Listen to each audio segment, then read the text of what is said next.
Kemudian Jabir pulang tergopoh-gopoh. Istriku, istriku, kita dipermalukan oleh Nabi. Permalukan gimana? Guys, jangan lupa like, comment, subscribe-nya. Gratis loh.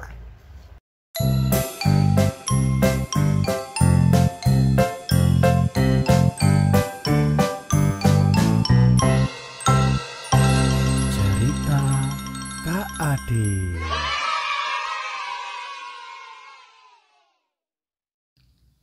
Ya Nabi, salam alaika. Ya Rasul, salam alaika. Ya Habib, salam alaika. Salawatullah alaika. Assalamualaikum warahmatullahi wabarakatuh. Alhamdulillah, wassalatu wassalamu ala rasulillah, amma ba'du. Anak-anak soleh dan solehah dimanapun berada, mudah-mudahan sehat selalu dan selalu dalam lindungan Allah Subhanahu wa Ta'ala. Apa kabar semuanya nih? Mudah-mudahan sehat selalu ya. Kabar baik insya Allah. Nah, adik-adik semua, Nabi kita Muhammad SAW adalah seorang nabi, juga sama dengan nabi-nabi yang lain. Ia mempunyai mukjizat. Apakah mukjizat itu? Mukjizat itu adalah kelebihan yang tidak dimiliki oleh manusia yang lain, tentunya atas izin Allah Subhanahu wa Ta'ala.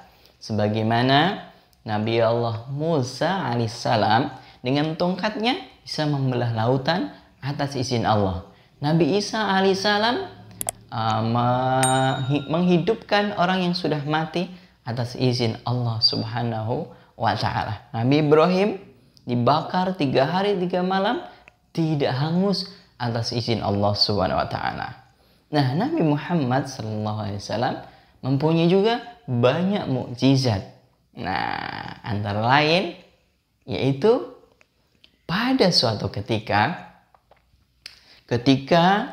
kota Madinah, Nabi sudah di Madinah nih, ya. Kemudian orang-orang kafir Quraisy Mekah bergabung dengan orang-orang kafir juga yang banyak sekali jumlahnya akan mengepung kota Madinah. Nah, kemudian ada usul dari Salman Al-Farisi untuk membuat parit. Nah, ini dinamakan dengan perang Khandaq. Berhari-hari ya, mereka menggali parit yang dalam dan lebar. Suatu ketika para sahabat itu kelaparan. Aduh, lapar ini. Sampai perutnya itu diganjal dengan 2 batu. Adik-adik tahu kenapa harus diganjal? Untuk menahan agar perut tidak lapar. Tapi sudah nggak kuat lagi. Kemudian para sahabat mendatangi Rasulullah. Ya Nabi, lihat ini. Kami lapar. Ada 2 batu di perut para sahabat. Tahu nggak? Nabi juga membuka bajunya. Ada berapa batunya? Ada 3 batu yang mengganjal Nabi. Artinya Nabi lebih lapar daripada para sahabat semuanya. Peristiwa itu diketahui oleh Jabir radhiyallahu an. Jabir kemudian tidak tinggal diam, tidak tega melihat Nabi kelaparan. Kemudian Jabir pulang ke rumah, menanyakan kepada istrinya, adakah makanan yang ada di rumah? Kemudian istrinya menjawab, ada sedikit bahan makanan dan 1 kambing. Ya sudah, kita masak. Aku tidak tega melihat Nabi kelaparan. Dimasaklah kambing itu dan bahan makanan yang ada di rumah untuk dijadikan roti. Nah, setelah selesai masakannya itu, istrinya berpesan kepada suaminya Jabir untuk mengundang Nabi dan sedikit sahabatnya saja, 5, 6 atau maksimal 10 orang. Pesan itu diingat oleh Jabir. Kemudian disampaikan kepada Nabi, "Ya Nabi, kami menyediakan makanan hanya sedikit. Undanglah 5 atau 6 sahabatmu untuk datang ke rumahku."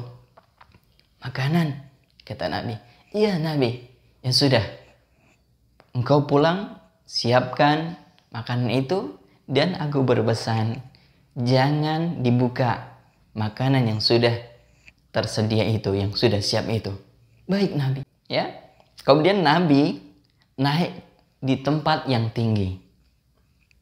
Nabi kemudian naik di tempat yang tinggi dan mengumumkan kepada para sahabatnya, "Wahai sahabat-sahabatku semuanya, kita diundang oleh Jabir makan di rumahnya." Jabir kemudian mendengar dan takut. Dia khawatir makanan yang sedikit itu tidak cukup. Karena apa? Karena sahabat waktu itu jumlahnya kurang lebih 1.500 orang. Wah, dengan makanan yang sedikit itu, kemudian Jabir pulang tergopoh-gopoh. Istriku, kita dipermalukan oleh Nabi." "Permalukan gimana?" "Nabi mengundang seluruh sahabatnya yang ada di Khandaq." "Hah? Kan aku sudah bilang hanya sedikit saja. Sudah aku sampaikan. Tapi entah, Nabi mengumumkan kepada semuanya." Kemudian istri Jabir cerdas. Dia mengatakan, "Apa pesan Nabi?" Nabi berpesan jangan dibuka makanannya. Kemudian tidak dibuka makanan itu sampai Nabi datang. Kemudian Nabi datang dengan para sahabatnya yang ribuan tadi. Nabi kemudian menginstruksikan, memerintahkan para sahabatnya masuk 10 orang. Jadi 10 orang masuk, kemudian Nabi mengambil makanan itu, kemudian istri Jabir juga membantu, dan juga para wanita-wanita yang ada di Madinah membantu menyiapkan makanan yang sudah tersedia itu. 10 orang diberi makanan. Dan mereka tidak dibatasi. Kalau mau nambah lagi boleh. 10 orang kenyang, keluar. Masuk lagi 10 orang kenyang, keluar lagi. Terus anehnya teman-teman, makanan itu, ya, karinya, dagingnya, kemudian rotinya ketika diambil kembali seperti semula. Karinya juga ketika diambil kembali seperti semula. Allahu Akbar walillahilham. Nabi ikut menyediakan makanan itu. Istri Jabir dan juga para wanita-wanita yang biasa menyediakan makanan untuk ribuan orang. Nah, kemudian para sahabat 1.500 itu sudah kenyang semuanya.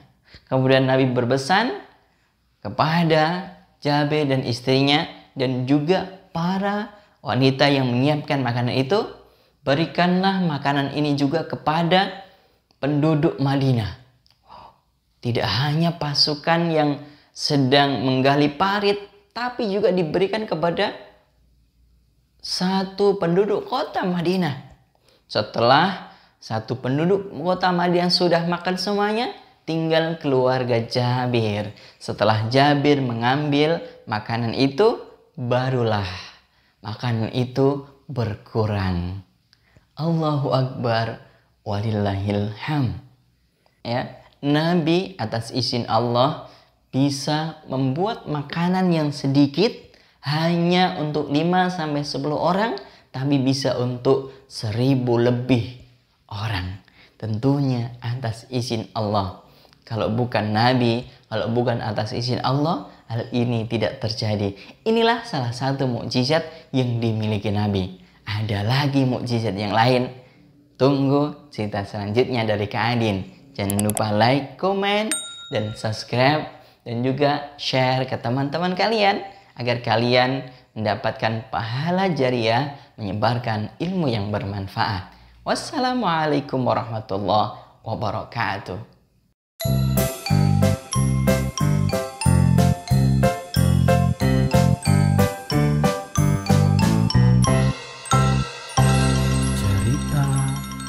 Ade.